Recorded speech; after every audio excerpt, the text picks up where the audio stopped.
So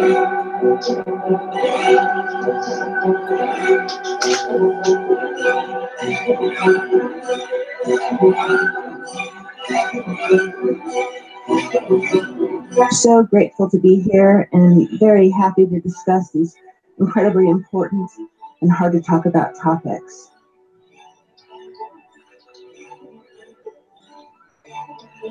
He has an incredible backbone and staggering moral fiber.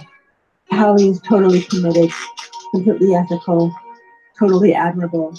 No pressure if you can hear this, but honestly, Howie's a hero to me.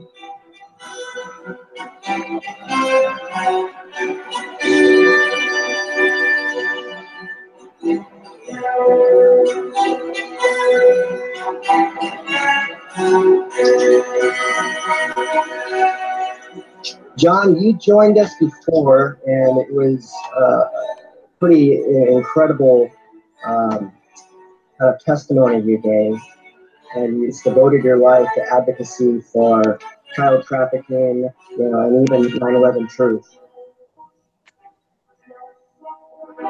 Maybe you could explain to us, in the last decade, what do you think the most challenging parts of coming alive on some of these issues have been? Probably the hardest thing, and it continues, is just realizing that pretty much everything that I was told and taught since I was in grade school is probably not true.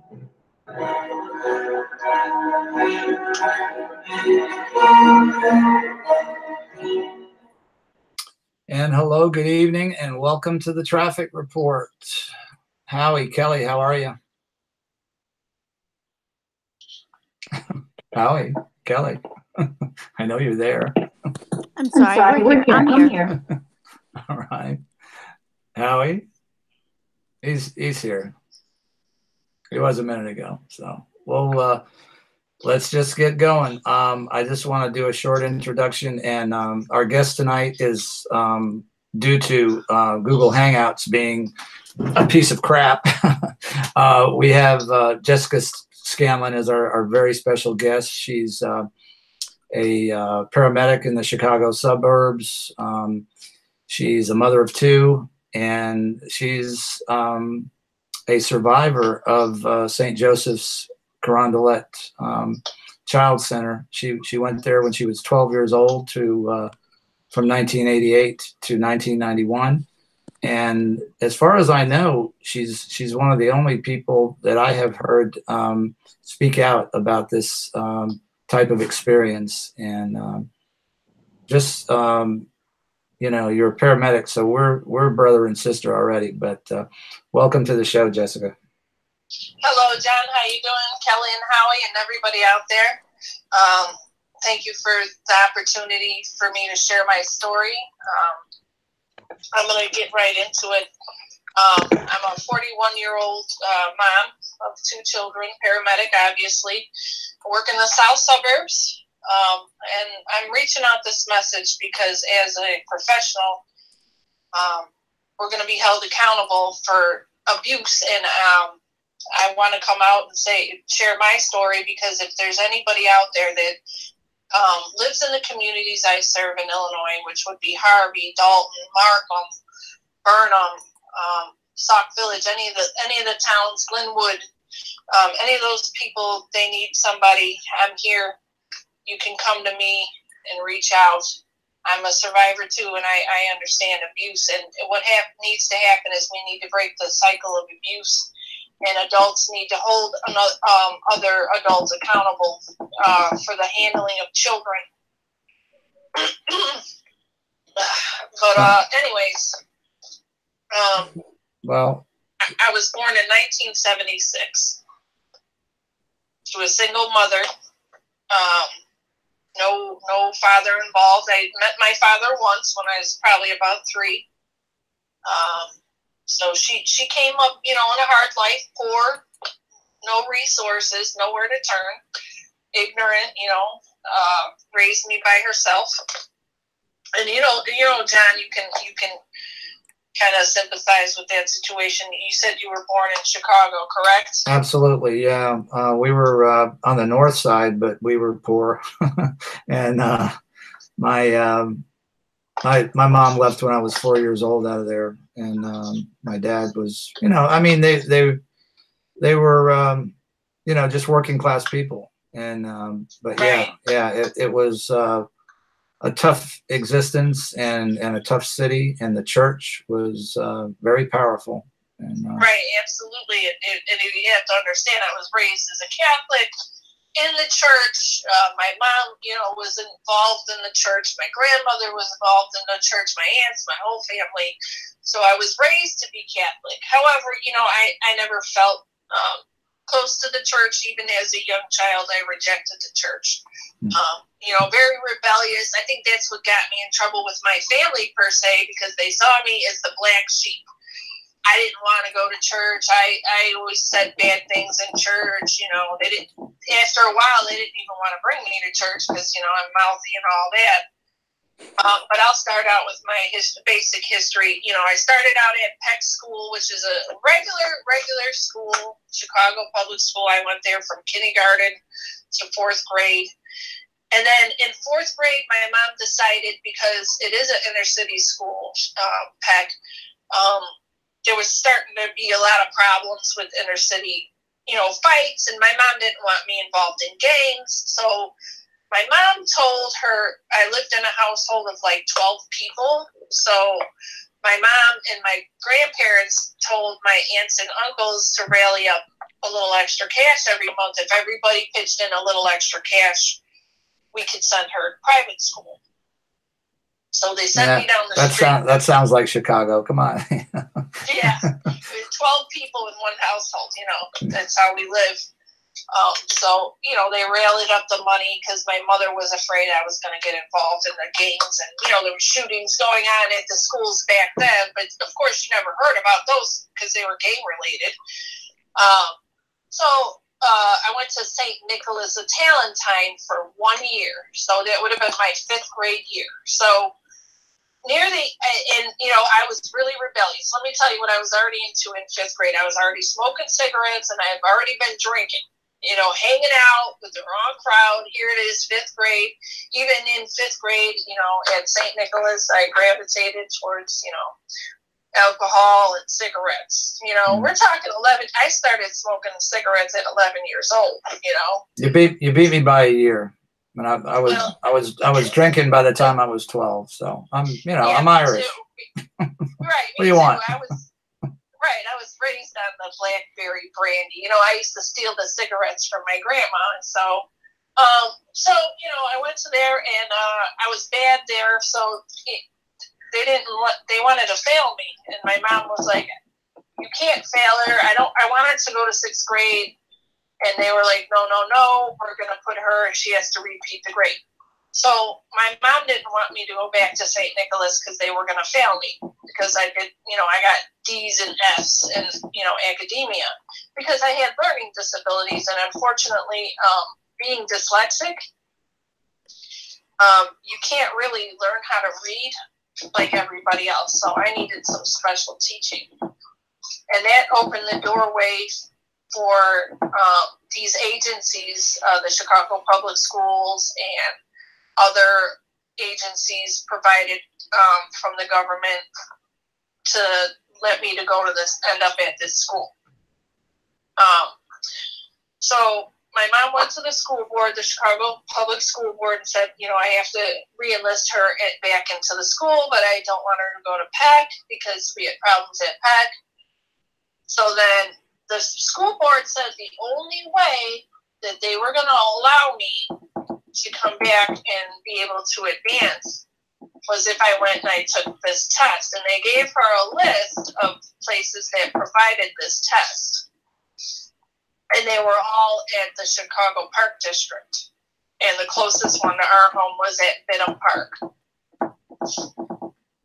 So my mom took me down there, and We took the test, which included first we saw a nurse. It was a regular medical. They got to make sure you're healthy. Maybe it's a medical thing, right? Now, okay, and I'll just interrupt you there for a second. Go ahead. And of course, and I mean, I put what I was doing when I heard your story. I was putting myself in your position and my mom, if she was in your mom's position, and they wouldn't have thought twice about that. They would have thought, oh wow, aren't they being thorough? But if you're already in the school system, why are they giving you more tests to go to another school? That it looks like they're screening. Yeah, it was a screening, like I told you on the first. So the first person I saw was a nurse. So she did, drew my blood, took my weight, took my blood, just your normal, nurse things. And this place was set up with stations. They had different stations. So then you would go, the next station, you would go to what they call volunteer students from the local optometry college, the Illinois Institute of Optometry. And they performed visual acuity tests on me, like extensive ones, not just your regular ones. Okay. And those cost money. And I went to public schools, but we never got our blood drawn. You get a basic listen to your lungs physical and out the door. That stuff costs money. Yeah, they drew our blood and they had my mom fill out extensive questionnaires as well. And each station had different questionnaires too, because each person that was doing the screening had their own agenda, basically, of things they wanted to know about, like things I ate and, my sleeping habits and just when am I most crankiest, just different types of things. So my mom's busy filling out paperwork because they gave her, like, every time we moved to a different one, she's filling out all these questionnaires while they're doing all, get on the beam and, touch your toes and all this other stuff. So they tested my vision, my hearing, they drew my blood, they tested my cognitive abilities. They also had me do a psychological evaluation that lasted 45 minutes, approximately to an hour, that I remember.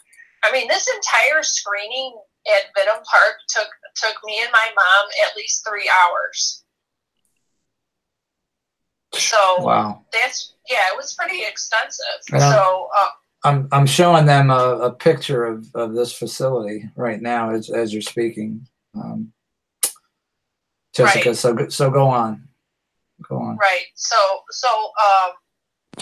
they send you on your way and say they'll give you a call with a decision of what they're going to do with me. So about we're going back 30 years. So about a week later, approximately, they call my mom and say, we want to send her to a specialty facility because the screening at Vidham Park had found that your daughter is dyslexic and she's ambidextrous. And the students from the Illinois College of Optometry that hosted the optometry clinic portion of the screening, they were highly interested in also electing me for more screening and more classes at their facilities. And they convinced my mom, because I was dyslexic, that I needed further, treatment. So we went to the school because they told my mom, hey, you got to go to this address to go, fill out more paperwork because, we live in a bureaucracy where you got to fill out a ton of paperwork. So we drove down to 35th and Lake Park because it was on the corner of 35th and Lake Park, which was in a nice neighborhood. The Robert Taylor homes were down the street. We had some housing projects. They were called the Browning homes that were right behind the building.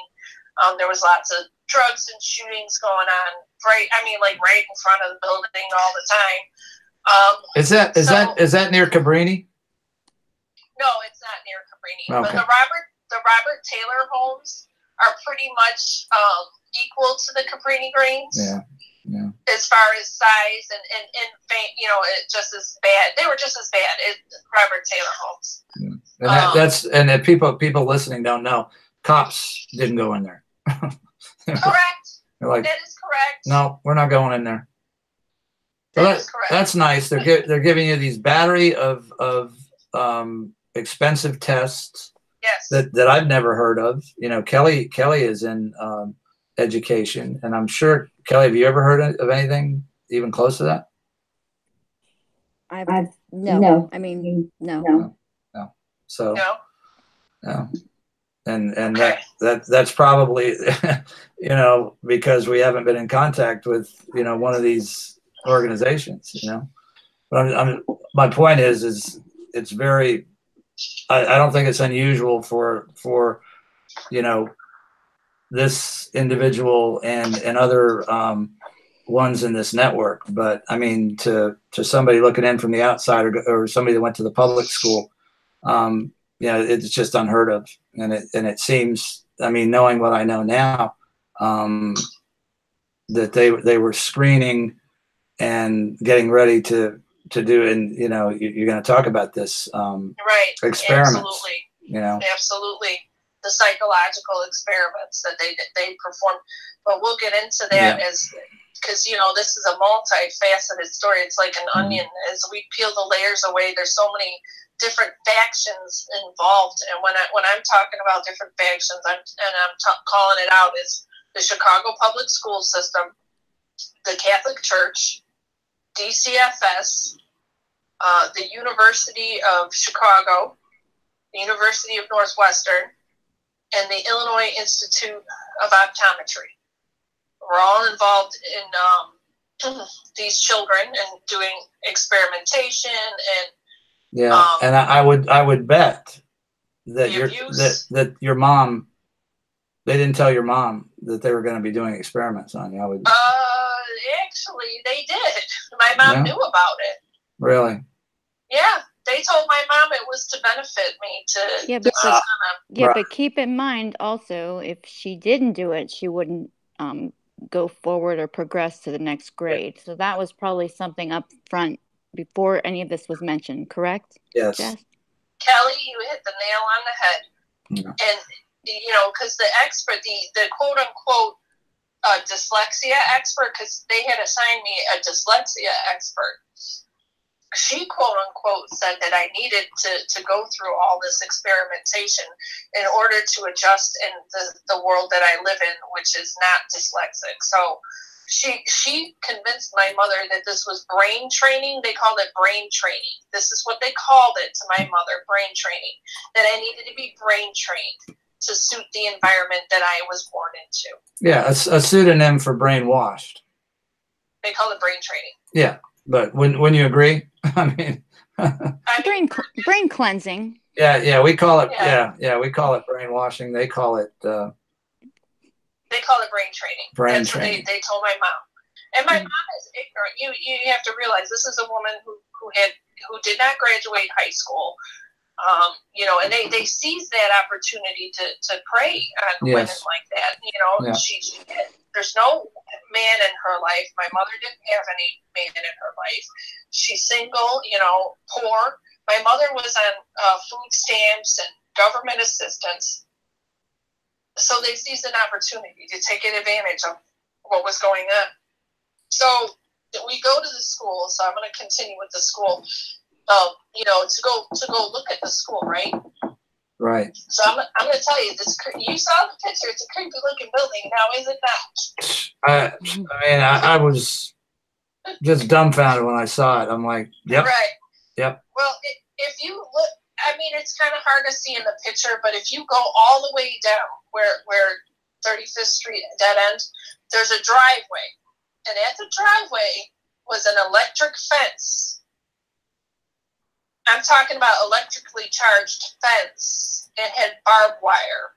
And you know, in the city of Chicago, if you have a fence that's higher than 6 foot, you have to get a permit. Now, this fence was definitely high. It was like 10-foot fence. And it was electrically charged. Well, when we came in, because my mom, you know, there's a parking lot back there. When we came in, my mom had to go to the front door and say, hey, can I park my car? And we noticed the sign said, you know, that the fence was electrically charged. And my mom was like, is that even safe to touch? And they were like, oh, don't worry. We turn it off in the morning. We only turn it on at night when everybody leaves. So my mom was like, wow, this place is like a fortress. And my mom thought, hey, you know, it's a dangerous neighborhood, which it was. You know, and I thought, hey, this is because it's in the middle of a very dangerous area. They don't want people breaking in. Well, later on, to what I saw, it's not just to keep people out. It was to keep people in. Right. And we're talking about you put an electrically charged fence around a school. How many people can say they went to a school with an electrically charged fence? Never seen one, and I can't imagine that would be allowed in any fire code. Well, I'm pretty sure the good old Catholic Church has strong ties to the city of Chicago and the great old stronghold of the Mayor Daley. Oh yeah, and that too, and that for the audience too, that this facility, they had residential, and they had these children that were wards of the state. Basically, the church was their guardians. Yep. So you've got all these young children that even by the facility's own admission were sexually abused, physically abused, mentally abused. And this, it reminds, I don't know if I'm dating myself, but there was a movie called The Snake Pit, you know, and when I think of you at 12 years old, just being thrown into that environment, it's just beyond belief, you know. And that movie was about you know, a mental institution, but that in essence, that's what they did. They took you out of the school system and placed you in a mental institution. Right, basically, in a different sense of a mental institution. It was many things. And when I think of this place, I don't just think of it as a mental. It was abuse. It was abuse factory. Yeah. It was. I mean, well, just wait until I tell you about some of the lovely staff from the Chicago public school system. Some of those people were extremely abusive. But like I said, we're gonna use a timeline. So we went into the school. My mom, you know, talked to the guy, oh, you know, the fence, blah, blah, blah. So we went in the front door, and as soon as you walk in, and this is going to help with knowing what's going on. If you see, the first floor was like the administrative office. So the CEO of St. Joe's was on the first floor. The nuns had an office on the first floor. Okay. The Monsignor, Bogdan, I think it was, Bogdan. I sent you the article for him. So I've got the picture up again. So he was the pedophile. He had his office on the first floor, and then there was a chapel. There was a small chapel, a little church, and then the priests had boarding rooms for the priests. That's where the priests slept and stayed.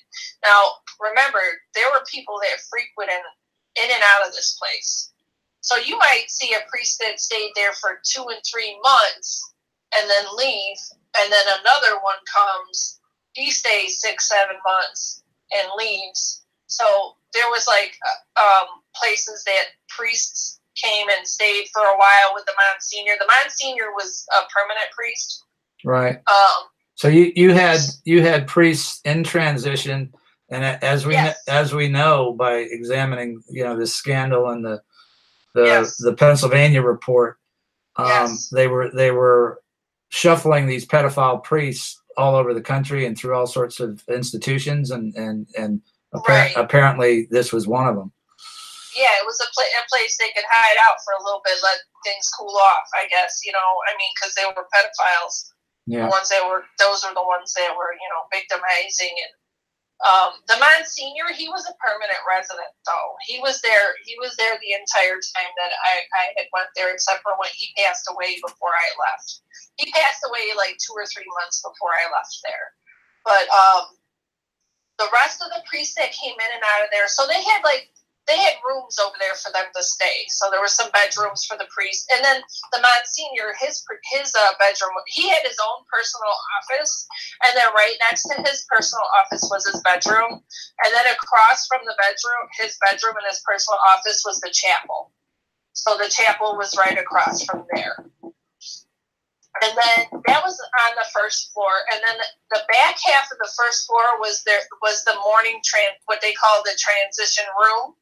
So in the mornings there, this is not a normal school. So when you would come off the bus, sometimes they had random searches on the bus, but that didn't make a difference. I used to smoke on the bus every day. So let me tell you something.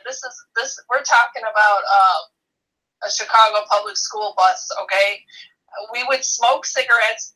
You know, the bus driver never, ever, ever, ever said anything about us smoking cigarettes on the bus until one day I brought some pot on the bus. And, you know, I started smoking pot when I was like in 7th grade. So I brought some pot on the bus and I was smoking it with this other kid. And that's the only time the bus driver ever said anything. And you want to know what he said to me? He said, where did you get that? And where can I get some? Wow. Wow. This is the Chicago public school system. But yeah. So they used to sometimes they would do random searches of the bus, and they would randomly search us when we came in the building. So on the first floor, in the back half of the building, there was a room that each bus could, and you want to know what's another thing? We could only be let off the bus one by one. You couldn't, there was not everybody get off at the same time. I think they do that in prisons. Yeah, they do. But that's what they did to us. Yeah, they do it in prisons, but that's what they did to us. We didn't come all off at one time. And we were not allowed to have book bags. We were not allowed to have books. We were not allowed to have pens. We were not allowed to have paper. We did not have homework. What kind of school doesn't have homework? Wow. We had no homework. And I hope people understand, this is with the permission, sanction, and the blessing of the School Board of Chicago. Correct. And I understand, and you know, that there were children in there that were severely emotionally traumatized by sexual abuse, physical abuse, other abuse. But why on earth, you know, would you have an environment like that for somebody who has a learning disability? I mean, it makes zero sense. Well, you know, back at the time, you don't think about these things when it's happening to you. No. And especially when you're a child, and then you go along because your parents tell you, you know, hey, this is the only way you're going to get better. And you know what? As an adult, I'm not going to get better. This is the way I am. I'm dyslexic and I'm ambidextrous. Yeah. You can't fix that. You can't. Wow. There's no brain training. There's no brain train. You can't brain train me and try to convince my brain to be other than that. And I'm also the psychologist in that psychiatric evaluation that I had to have at Vidham Park. The psychologist said that I was a divergent thinker, and he thought I was appropriate for their program because my divergent thinking. So that's why that was one of the things that they picked me a part of their program. Yeah. So anyways, I'm going to get on with how the school operates. So Sure. Yeah. So you come in the morning, and that's why our day was extra long. This is a school that had like an 8-hour day that was longer than most people. So I'm coming in the morning. Sometimes they searched you and sometimes they didn't. They knew I smoked cigarettes. You know, it wasn't like, oh my God, a mystery. Like the whole bus stank like cigarettes when we pulled up, you know. So sometimes they would hassle you, you know, be like, oh, you can't have cigarettes on the bus, you know. And this was a school like that was not a suspendable offense because they actually anticipate that kind of behavior. So then you would have, after getting searched and shakedown, you would have to sit in a chair. They had like assigned chairs. And each class was only allowed to go by themselves. In each class, there was 8 kids per class, and no more. Each teacher had 8 students. So you would have to sit there until your teacher came down and got you, and whatever bus kids were in your class with you. Now, my class had like a split. Like there was a couple of bus kids in my class, and then there was what they call dorm kids. Those were the kids that lived there. Right. So my mom decided, hey, we're going to sign up to the school, because she like, the church roped her in right away, because you know what they do when you first come in, the nuns answer the door because they're the secretaries to the Monsignor. So they were like, my mom was a lot upset because I was an unruly child. I was drinking and smoking. I was out all night. My mom was like at her wit's end with me. So the nuns took her in right away as they're like, oh, we're going to take your daughter on exploring to the school. And the nuns were like, oh, come here, we're here to support you. Let me tell you about their support system. So they're gaining my mom's trust. And so I go to the school, and I'm there maybe 2 months. And the first class they put me in, I progressed so quickly, they moved me right away. They were like, oh, we think we chose the wrong class for you, academic-wise. So they moved me right away. So then I went to a class. Now, there was a teacher there, and I can't remember her name. And a lot of the teachers were in and out of this place, because once they knew what was going on, they were like, I'm out of here. She had started there at the same time that I had started there. Do you know, John, she had left and put her resignation in by Christmas break. She was like, I'm out of here. Yeah. Because of the things that, we went through. My first day there, I was in class, and, the teacher's trying to get me settled in because I'm the new student, right? Well, the first thing I ever seen that really shook me up is one of the students, he had a crazy outburst in the middle of the class. And one of the counselors came in and took the kid, and they were screaming and arguing, and he just slammed. I mean, this is a grown man taking a 11, 12-year-old boy, slammed him to the ground, held him to the ground. Then they drug him out of there, and then they restrained him. And you've never seen anything like this before in your entire life. No, absolutely not. And I'm in school, and that was the first time I ever seen it. I mean, I seen after a while you get used to it because it happens so often. Desensitization. Yeah, but that was the first time it really because you see it and you're like, oh my God, this kid just got slammed to the ground. Then he got drug out of there. Then they tied him down with leather restraints, and you can hear him screaming through the whole hallways, because let me tell you something. They had a room called the adjustment room. That's where they put you. It's called the adjustment room. And did they do electroshock on these kids, or do you know? Yeah, they did. Yes, they did. Because I mean, the image that just came up for me is One Flew Over the Cuckoo's Nest, and we know a lot of these facilities that they're the brain psychiatrists, neuroscience, Dr. Frankenstein's, Well, we had. You know the name of our Dr. Frankenstein. Yeah. We had one of those, remember. Bruce Berry. And I'll tell the audience, this is going to be at least 2 parts, maybe 3, and it's going to be as many parts as it needs to be, because this story is going to be told. And I'll just advise them again to the show notes, because you can read about this doctor. It's in the show notes. You can read about what went on in that school when they finally had to close it in 2005. All the things that Jessica saw with her own eyes are documented in these articles. So go ahead, Jessica. I keep up with the chat room, and everybody in the chat room is wishing you well and thanking you for sharing your experience. And it was 30 years ago, but it's time I have to come out, because It tells things have been going on in the world. It hasn't stopped. It's still going on.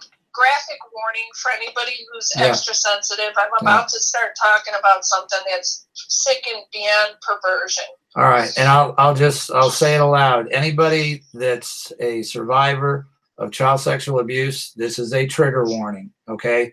And it's going to be graphic, and that to tell this story, that's what it needs to be. We're not sugarcoating any of this, but if you are, and I'm a survivor, but you know, I've done a lot of work and therapy, so I'm not you know, some of this stuff, you know, I still get triggered, but just for anybody that you know knows what a trigger warning is and is a survivor of child sexual abuse, what we're about to get into is very graphic. So that's just a warning. So go ahead, Jessica. All right. So I'm in the school for a couple months, and we're doing what's called transitioning, and that's where you go in between place to place. We were down for some sort of activity. I don't even remember what the activity was, because at that point it really didn't matter. We were coming back from the activity, and we were down on the first floor where the priests and the Monsignor live. They live there, okay? And one of the younger kids from one of the other groups, because they don't really call them classes, they call them groups, they were behind me, and one of the younger kids, I was about 12, he was about 10, give or take, from my best recollection. So he's behind me and kind of clutching me and kind of cowering behind me as one of the priests and the Monsignor were walking, because when you transition, you have to stay on one side of the wall, and the priest got to walk down the other side. So he was really holding on to me tight, and, you know, they walked by. That's all they did was walk by. And I'm looking at this kid. I'm like, hey, man, you know, like, let go of me, dude. You know, like, what's wrong with you? And he looks at me, and this is an inner city, so please excuse if you don't understand some inner city language, but it's graphic. So the little boy looks at me with his eyes, and he says, you're lucky you were a girl. And I said, yeah, I'm a girl, you know, yeah. He said, well, he goes, that man's right there. He goes, they've been messing with me, and they've been putting things in my booty hole, and sometimes it be hurting. And the older guy tell me not to cry, and to pray. And he was looking at me, and he was just, and right at that moment, I knew what was going on, and I froze. I couldn't move. I was like shook to the core. And I looked at him, and I'm like, what? I was like, did you tell somebody? I was like, do they know about it? And he told me that the nuns were the ones that would hold him at night when he cried about it, like after the abuse, to quiet him down. And so I went home, and I told my mom, and I'm like, hey, so-and-so was abused. You got to call right now. You got to, you know, do something about this. So my mom, in a frantic, calls one of the sisters that she knew that befriended her, you know. And she's like, oh my God, Jessica just came home and told me that, you know, one of the little boys had said that the priests were putting things in his you know, rear end. And let me remind the audience, you knew what this was about because you had a friend before you ever came to this facility that was being raped. Yes. That you helped, you know, you told your mom, and the police got involved, and the rapist was arrested. So you know, it's not like you're walking in here with and you don't know what this kid's saying. You know exactly what he's saying. And yeah. But you know what? At that age, no, already seeing somebody that was molested and knowing, I didn't know it happened to boys. Like, I was like, Yeah. wait, Yeah. they put, I was like thinking to myself, they put, what, where, wait, what are they doing to you? Right. And then I realized, I'm like, they're raping him. Yeah, and I just froze, what you said there, I got it, but the hairs on the back of my neck stood up, because that's what these predator scumbag, excuse me, but motherfuckers would tell these kids while they were raping them to pray. Yeah. And like they were responsible for what they were going through. And I mean that's anybody that is familiar with this at all just knows that happened. Yep, absolutely. And so I went home, and I'm trying to console my mom. Hey, this happened. She calls up the administrator, and she calls up the nun, and they both reassure her. At this time, the administrator, his name was Tom. So she calls Tom and Sister Joyce and says, blah, blah, blah, she's coming home. And they reassure my mom, oh, everything's okay. And they told my mom that she had to come in the very next day to school because they had to have a sit-down meeting between me, my mom, the counselor, and the administrator, Mr. Tom. I can't remember his last name. We were supposed to call the staff by their first names. All the staff, like any of your teachers, you had to call them by first name. So it was Tom and the sister, the nun. So we all had to sit down.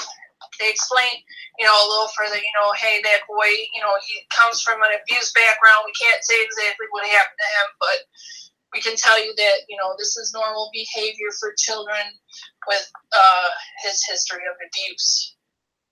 And that, which is a lie. A flat. Jessica, Yeah. what's his name? The program director, Tom Egan? Yes, that's his name.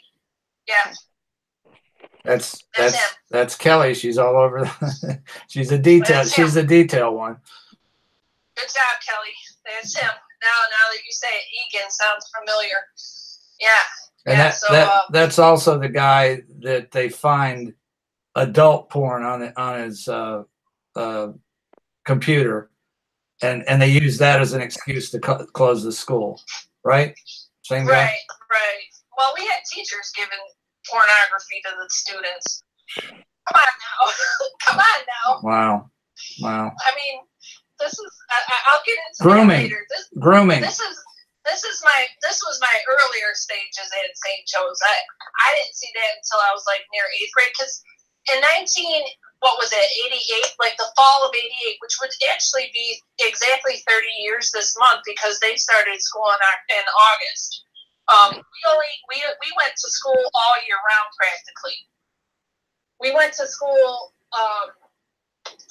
like from the middle of July till like early August. So I mean, 30 years marks when I would have started, and this is in the beginning. So I saw that behavior take place more in 8th grade. So I would have been in 6th grade at this time, if they would have called it a grade, but they didn't.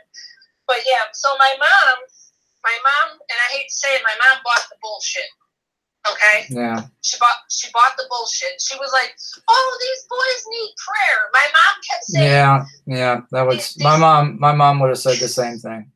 She kept saying they need prayer. And she said, Jessica, don't pay no mind to the stories these boys tell you. That's what my mother told me. Pay no mind to it, because she was believing, because these people, what happens is people get these PhDs and they get their all these certificates on their wall, and they all go to college and they all say, well, I went to college, so I'm the expert. I know what I'm talking about. You don't know what you're talking about. And they take advantage of the situation of your ignorance to disregard you as somebody who doesn't know when they're being taken advantage of. Yeah, well, they've when you look at the history of the church, their so-called mission of helping the poor was more like taking advantage of the poor. you know. Right. So, for centuries. well, for centuries. You know. Yes, absolutely. Well, I mean, so we get, so, you know, and when my mom comes back at me, and, you know, they had to sit down with us for a reason because they wanted me to shut my mouth. Because I was mouthy. I was very mouthy. Yeah. You know, and they didn't want me going around saying nothing to nobody. Oh, I got more for you. But this is just so enough we're right here. And we're still, because we're going along in chronological order. This is still in the first right. year you were there. Yeah, the first couple months that, you know, I was there, you know, a couple months. Yeah, this is within the first year. So he tells me this, and, you know, I'm just like, have a very uneasy feeling. At that point, my mom buys the bullshit. So I'm just like, you know, forget it. You know, me and my mom had a lot of problems because of that. Because I felt like my mother didn't believe me. So I rebelled even more hardcore against my mother. I started to smoke pot, started to drink even more, you know, and this is 6th, 7th grade, you know, and it created a problem in the relationship between me and my mother, because I was absolutely like, if you can't see what's going on here, you're an idiot. Yeah, yeah, and for their intents and purposes, they wanted to drive a wedge between you and your parent, and any, I mean, that plays right into their hand. You know, they're trying to isolate the child, alienate the child, and I think you're and I know my big mouth saved me for one time from this. This dude, you know, that I ended up getting molested later on when I was, 15, but when I was about 12, this guy who was a chef that my mom worked with, took me for a ride out in the country. This was in England, this happened. And, took me out in the country. He was going somewhere. Oh, come along for a ride. And wanted to take me to show me where this supposed World War II tank was. Stops the car on the side of the road. And, I didn't know a whole lot, but I was like, no, this ain't right. And he's trying to talk me into it. And I just turned over to him and just looked right in his face and just yelled no, and pointed I think I pulled my hand back like I was going to hit him, and that was it. So, not all children are able to do that, but I think, you're the way you were probably saved you from worse things at that place. Right. I mean, the mental abuse from the staff was just enough. I mean, moving on to the next chapter of things, so that happened. I'm already on the staff's radar. They're already like, I noticed right away whenever they brought me down for counseling, because they make you go to counseling on certain days, that they pull you out of class. So they come and get you and they take you to your counseling.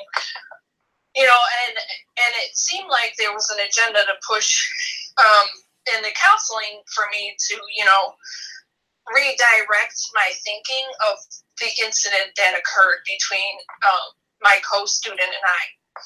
And I was just not having it, because I was like, no, there's nothing that you can tell me that he made it up, because it was just too graphic and too disturbing, and I'll never forget it. I honestly had a lot of experiences with a lot of the other students too that, were afraid because they are in the system. This is a child that has nobody else, because you know who he turns to? His peers. I'm considered a peer. Absolutely. So he trusts me. So I felt bad a little bit, because that was the first time that made me think maybe I shouldn't speak up, because they were coming at me hard for speaking up. And I was like, I really hope they weren't doing that to him. I really hope, because he never said anything else to me ever again about it. And I never brought it up to him again. but there were other boys that spoke about the sexual abuse that they had been suffering. Of course, we're going to get more into detail upon more research. You guys posted all the links. So Yes. I finished up, let's see, 1988 into 1999 would have been like my 6th grade. Or you mean 89, 88 to 89? Yeah, 88 to 89, right? Would have been 6th grade for me. Then I go into 7th grade, and the class that I was in, they didn't switch my class, and my mom was getting a little anxious about that because they were running they were doing all those experiments on me, or those tests, as they quote unquote, but I did it in advance in what they call the transition. So one of the psychologists down there, or psychiatrists, or another one of their head doctors down there, had referred me for an extra program down at the Illinois Institute of Optometry, and that's where I was experimented on. Now, and it seems like, that your academic education is just not happening here. I mean, there's just no, there's no homework. So you're not learning math. You're not Nope. learning English. Nope. So, No. I mean, this is just, it's monstrous. It's absolutely monstrous. And how they got away with this, And that's the thing. The one article that you post, when they say why they shut the school down, they nonchalantly mention the sexual abuse. And that they were beating these kids right in front of us, and they were restraining them and sexually abusing them. There's nobody went to jail. Do you notice that article doesn't mention that anybody was held accountable for any actions? No. And these are adults we're talking about that did these things. Yep. And it God forgive me. It sounds like the Pennsylvania Attorney General report. I mean, it's just ridiculous. How can you say you're closing a school down because they found evidence of sexual abuse? They found evidence that they were using leather restraints. They found evidence that they were sedating these kids with pharmacology. They found evidence they were beating these children. And they come out and say, well, we're just going to close the place down. No, what you should have done was, we're going to find who did these things and put them in jail. Nobody was ever prosecuted. And of course, the only way places like this can exist is through corruption. And so we know that. I mean, we know that this wouldn't even be allowed to survive without corrupt police, without corrupt people in Department of Children and Families, without corrupt people in the school board, without Absolutely. Totally corrupt people running the church. I mean, we're seeing it. They had a playbook, for God's sake. Did Francis know? Of course he fucking knew. Yes. One thing about the Catholics, and I can say that because I used to be one, they don't do anything they're like Nazis without orders. Right, correct. Okay? Correct. So if you're thinking some little diocese and wherever the hell it is, or a big one in Chicago is doing things that the Vatican doesn't know about, you're out of your mind. Yeah, that's bullshit. Absolute bullshit. And, John, I sent you guys that directory of all the locations that is affiliated with the Sisters of St. Joseph's. Yes, yes. Please publish that. It's in the show notes right now. I'm looking at it. It's a PDF file. It's about 100 pages long, and I haven't had a chance to read through all of it, and I am going to read through all of it. But like you said, it's a playbook for what they were doing to children in this institutional situation. Yep. And we talked briefly, and I mean, this is going to be a 4-parter, because we talked yep. about you saw children come through there from Boys Town, and anybody that watches this show knows what Boys Town in Nebraska, they were trafficking kids right to the White House. Oh, they were also trafficking him to Chicago as well, using St. Joseph's of Carondelet. And the reason why that document is so important. My God, let me just bring this in, because Gary Caradori, who was the private investigator that was about to break the Franklin scandal wide open, was in Chicago getting proof when coming back with his son from a Cubs game, his plane was shot out of the air. Really? Yes. Yeah. Well, and I'll tell you, catch this one, Jessica. The field that plane crashed in, the sheriff of that county was the brother of the police chief in Omaha, Nebraska, that was going to be prosecuted for child rape in the Franklin scandal. And that's where he was. And the photographer is still alive. You can find some of his video on YouTube, Rusty, and I forget his last name, but that's who Gary Caradori went to see. He picked up the evidence. It still photographs. As far as, you know, we've heard maybe George Herbert Walker Bush was in these photographs with young little black boys. That was his preference. And what did they have at your institution? Who was talking to you? A young black boy. Yep. They were, majority of these rape victims are young black boys, and they prey on the black communities because they victimize them. And that's why they see that opportunity, because these are children.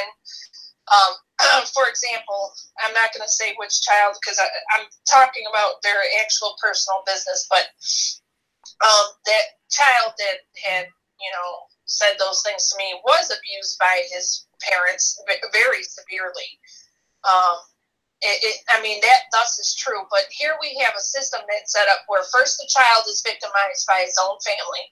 Okay, so the child is destroyed by his own family, the people he comes from. So the system sweeps in, seizes that opportunity, takes that child, ships them all around the place, you know, and actually St. Joe's, unfortunately for a lot of these kids, was one of the last resort places that they sent most of these children to. So that poor child, he was extensively abused by his parents. And, you know, we had group sessions a lot of times, and, you know, sometimes kids would talk about what happened to them with their, you know, parents and whatnot, but dare not say anything that happened at that place. You would be pulled out of that group session immediately. We had weekly group sessions because we had to diffuse the class every week. That's what they call it, diffusing the class. And we would have a group session where there's no learning, there's no ABCs and 1, 2, 3s. That's where they group us up in a circle and they talk about things that happened during the week, who got restrained and why they were restrained. How many people were in the room when said kid was beat down to the floor in front of the rest of us, beat to a pulp by 2 large men who are 6'2", manhandling an 11-year-old boy, slamming him to the ground and restraining him in front of 7 other kids. And this is classic mind control and manipulation, you know, and you know that's what and it's true. Sexual abuse is not about sex; it's about power, and all this abuse, and that's what they're doing. They've got children, yourself included, captive, and they're wielding power over them to accept what's going on right in front of their eyes that they know is. I just can't envision anything worse. I just can't. Well, I mean, I've been through it, and it's out there, and the government knows about it, and all these institutions knew about it. Let me tell you another story that, you know, happened within that era, you know, that first year of being there. One of my students, one of my co-students, he was being raped by the police. This young man actually, if you pull up that Chicago Reader story, he's the first boy mentioned in the story. He was a blonde-haired, blue-eyed boy. One thing they said in the article, which was a misnomer, maybe it's just an article misnomer, but they said he was found on the west side of Chicago, covered in feces. He was actually found in an area called Canaryville. Okay, and I'm doing that right. And give me a second, Jessica, because I'm gonna pull that up right now. I can do that. Yeah, I can show it to our audience, and our audience, please share these links, get them out there, read them yourself, and yes, you know, get them out there. That's the whole point of this is to get this information out to the public, and that this is a link in the show notes. So yeah, they're looking at it now, and they're talking about. Hold on. It's the first story. Yeah, 14-year-old blue-eyed blonde lives at St. Joseph's. Yes, and they're calling him Eddie. So that's not his real name, but I'm not going to give out his real name. But no, I dare not. I dare not. I'm protecting these people. If they need me and they want to come out and they need help, I'm here. But we don't. But anyways, let's get on with what. Okay, so you read this story. And I want you to know something, because I knew his siblings as well, okay? Because I ran the streets of Chicago. I knew Canaryville and Bridgeport very well. So if you read the story, now they took him away from his parents. Now his father was sexually abusing all of them, but they took him away. But they didn't take his brothers away. Now why is that? DCFS, this is DCFS, by the way. So DCFS was involved, comes and takes him away, allows him to have visitations with the abuser, but allows the other two kids to stay with them. Now, answer me, why would they take one child and put him in this facility, but leave the other two behind? Because this child is going to be easy to victimize. And they did, and they brutally victimized him. Brutally. And he had a hard life while he was there. He told me about, like, the abuse from his dad, and that he had been used to the abuse, that this isn't something that he was unheard of in his life. So he has accepted, he basically told me when we were 13, about that he's accepted this is his lot in life, and that he is to deal with, being sexually abused. And I just told him, we just got to make it through. You're going to get out of here one day. They can't legally hold you here once you're 18. And that facility, actually, they don't keep anybody. When I was there, because I know they changed their policies over the years, but when I was there, nobody over 15 could stay. So once you were, ain't that interesting? Nobody over 15 can stay.